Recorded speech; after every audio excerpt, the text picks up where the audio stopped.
બોરસદમાં 75 વર્ષ બાદ યોજાયેલી ગુજરાત રાજ્ય સહકારી કૃષિ અને ગ્રામીણ વિકાસ બેંકની ચૂંટણીમાં કોંગ્રેસને મોટો ફટકો પડ્યો છે। કોંગ્રેસના પૂર્વ ધારાસભ્ય રાજેન્દ્રસિંહ પરમાર અને જિલ્લા પંચાયતના પૂર્વ પ્રમુખ નટવરસિંહ મહેડા સામે ભાજપ પ્રેરિત ઉમેદવારોએ જંગ જીતી લીધો છે।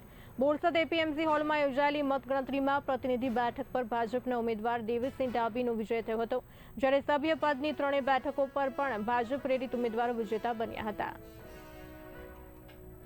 આજ રોજ બોરસદ ખાતે ખેતી બેંકની ચૂંટણી યોજાઈ, જેમાં તાલુકાના 3 પ્રતિનિધિઓ અને 1 જિલ્લા પ્રતિનિધિ એમ કુલ 4 બેઠકો માટેની આજની ચૂંટણી યોજાઈ, જેમાં ભારતીય જનતા પાર્ટી તરફે 4 ઉમેદવારો સામે પણ 4 ઉમેદવારો હતો।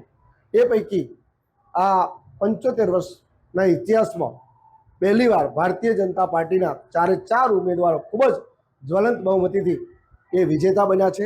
એ બદલ હું જેમણે મતદાન કરીને આ વિજેતા બનાવ્યા છે એવા તમામ ખેડૂત મતદારો કે જેમણે આ મતદાન કરીને અમને વિજેતા બનાવ્યા છે એમનો હૃદયથી ખૂબ ખૂબ આભાર વ્યક્ત કરું છું।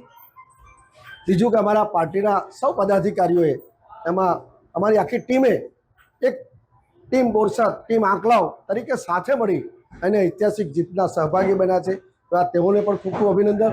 વિશેષ કરી અને મારા પ્રદેશના પદાધિકારી, જિલ્લાના પદાધિકારી, સાંસદથી લઈ તમામનો પણ ખૂબ ખૂબ આભાર કે જેમણે આ ચૂંટણીની અંદર અમને બધાને પૂરતું માર્ગદર્શન આપ્યું, પૂરતો સહયોગ આપ્યો અને ખરેખર આજની આ જીત એ ઐતિહાસિક જીત છે અને બોરસદ માટે, અમારા બધાના માટે પ્રેરણા માટેની જીત છે। તો આવો સાથે મળી અને ફરી એકવાર તમામનો આભાર માનું છું।